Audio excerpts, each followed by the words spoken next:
A solidão nunca chega como convidada de honra. Ela invade como um espelho que você não pediu para segurar. Muitas vezes não é uma escolha consciente, mas um estado inevitável, e justamente por isso revela mais do que esconde. Há quem a veja como fraqueza, outros como virtude. Mas a verdade é que a solidão não é romântica. Ela é crua, às vezes insuportável. É um lugar onde as máscaras caem e onde não há distrações suficientes para esconder as verdades que evitamos. Estar só dói. Dói porque não é apenas ausência de pessoas. É a ausência do ruído que costuma nos anestesiar. Quando você não tem ninguém por perto para preencher o silêncio, o que surge é o que você tentou calar durante anos. E é nesse ponto que a solidão se torna um campo perigoso e, ao mesmo tempo, necessário. Nietzsche dizia: quem olha para o abismo olha de volta. A solidão é esse abismo. Ela devolve o olhar que evitamos.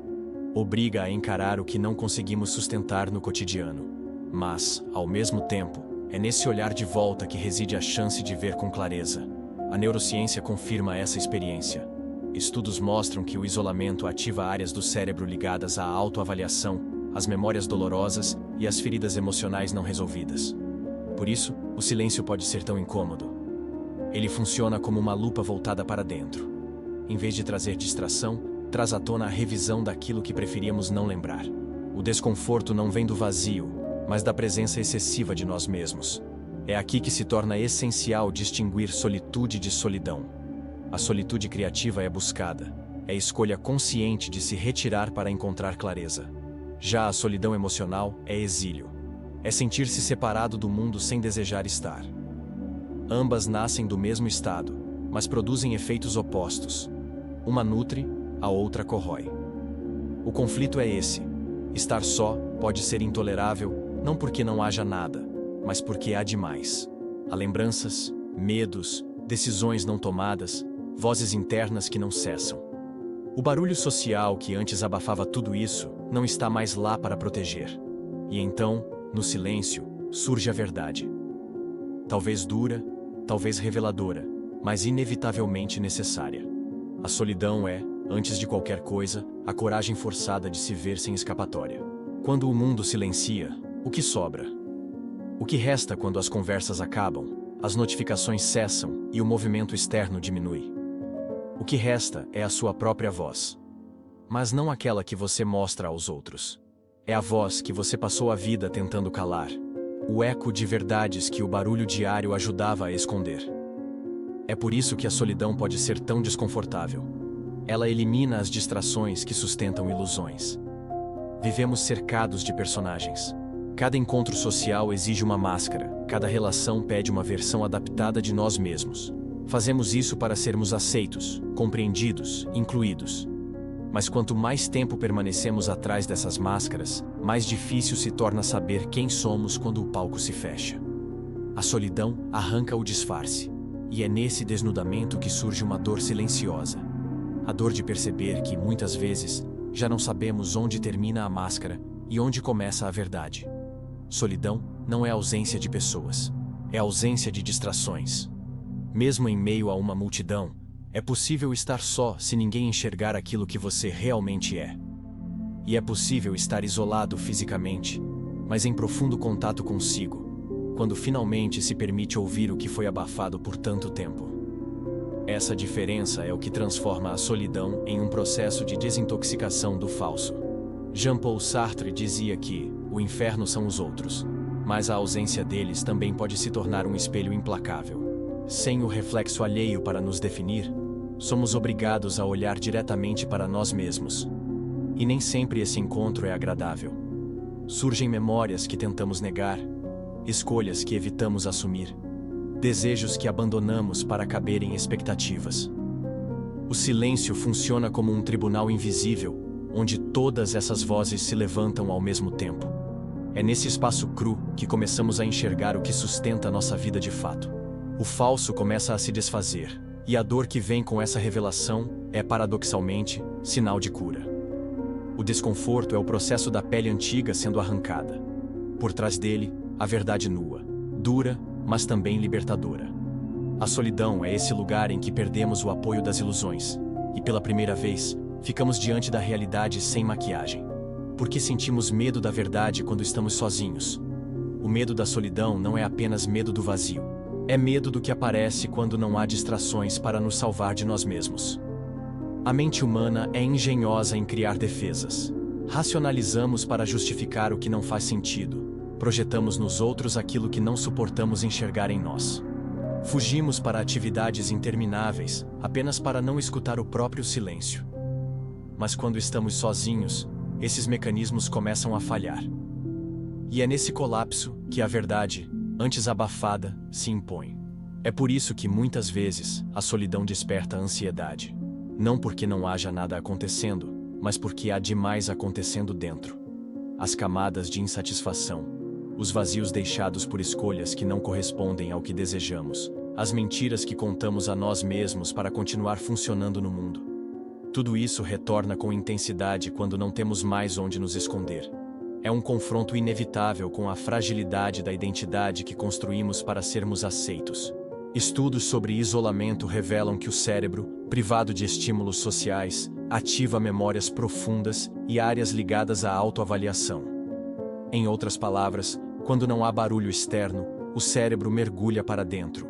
Ele revisita feridas, examina incoerências, revela tensões escondidas.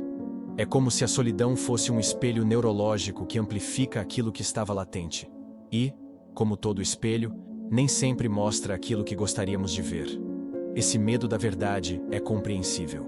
Afinal, por trás das defesas que construímos, existem dores não resolvidas, escolhas adiadas, culpas não nomeadas. Estar sozinho nos obriga a caminhar por esse território interno, sem garantias de saída rápida. Mas, ao mesmo tempo, é nessa travessia que surgem clarezas que o barulho nunca poderia oferecer. A solidão revela porque desmonta as ilusões. Ela não nos permite continuar acreditando que estamos plenamente satisfeitos, quando, na verdade, nos sentimos esvaziados. Ela não nos deixa sustentar a farsa de que vivemos a vida que escolhemos quando, na verdade, seguimos apenas o roteiro imposto. O medo nasce porque a verdade aparece. E a verdade quase sempre pede mudança. O erro de romantizar a solidão e o risco real de se perder nela. A solidão, quando observada de fora, pode parecer um estado de poder, quase um símbolo de independência.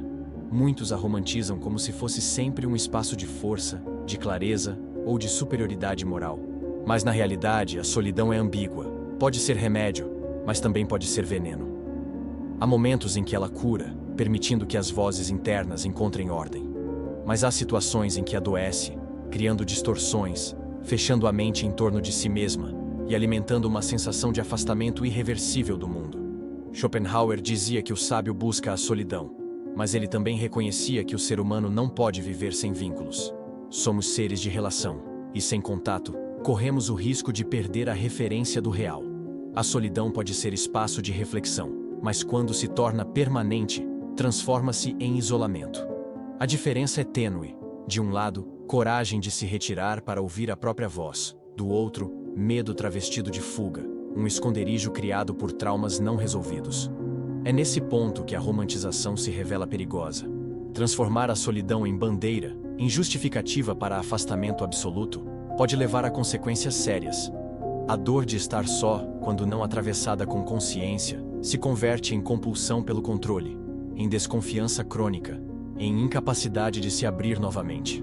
Aos poucos, o indivíduo se torna prisioneiro de sua própria defesa, acreditando que a autossuficiência é liberdade, quando, na verdade, é uma cela invisível. O risco de se perder na solidão está justamente na transformação do remédio em vício. O que começou como proteção se converte em distanciamento permanente. O que começou como espaço de lucidez se torna terreno de amargura. O que deveria abrir caminhos acaba estreitando-os. E assim, a solidão, quando confundida com poder, pode corroer lentamente a capacidade de confiar, amar e recomeçar. Romantizar a solidão é perigoso porque ignora sua face obscura. Ela pode sim ser fonte de clareza, mas também pode se tornar o lugar onde cultivamos ressentimento, desilusão e afastamento radical. O desafio não é idolatrá-la nem evitá-la, mas atravessá-la com lucidez, reconhecendo seus riscos e suas possibilidades. A solidão não é destino glorificado, mas travessia delicada. É nesse limite que se decide se ela será ponte ou prisão. A coragem de se encarar de frente, e os ciclos que se rompem quando isso acontece. O silêncio da solidão tem um poder que poucos ousam enfrentar. Ele remove as distrações e deixa apenas você diante de si mesmo.